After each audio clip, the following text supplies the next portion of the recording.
Današnja tema je iPad mini. Pogledajmo.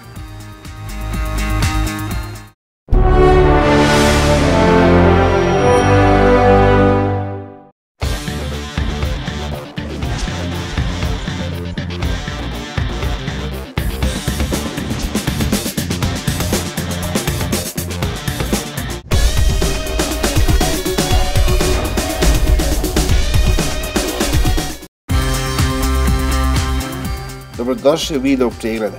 Ja sam Denis iz Telesofta. iPad mini je novi uređaj iz porodice iOS uređaja. Naziv uređaja govori da je to iPad sa nešto drugačijim dimenzijama.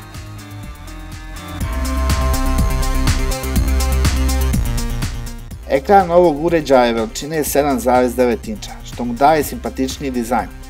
Rezolucija ekrana je 768x1024 piksela.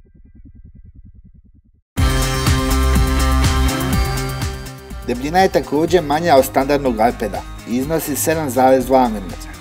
Težina je sjajnih 312 grama.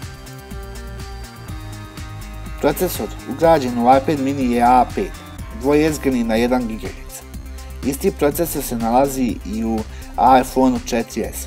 Ugrađena RAM memorija je 512 MB. Ugrađena memorija za podatke zavisi od modela, tako da imamo 16, 32 i 64 GB. Glavna kamera ima rezoluciju od 5 megapiksela sa novom optikom iz iPhone 5. Optika ima ugrađenu stabilizaciju slike. Kamera snima video u Full HD rezoluciji. Prednja konferencijska kamera ima rezoluciju od 1,3 megapiksela i snima video u HD rezoluciji.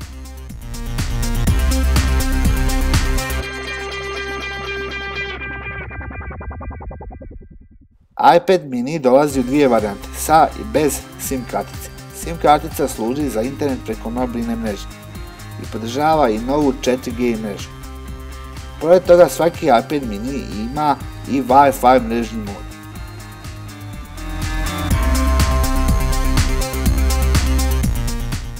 iOS u verziji 6 standardno dolazi instalisan na iPad mini. Na njemu dolazi i instalisan novi program za mape.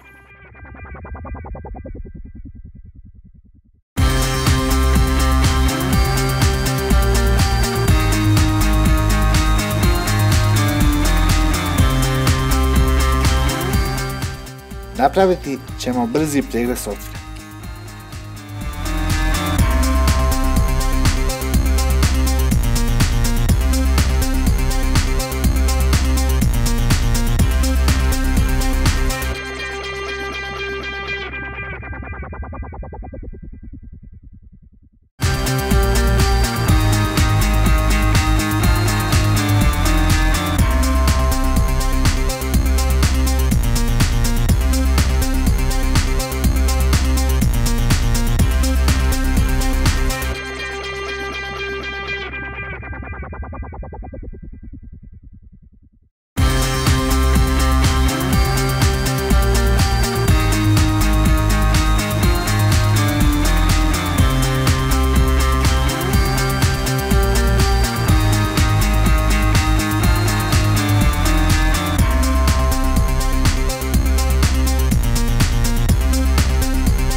Hvala vam za pažnju i vidimo se sljedeći put.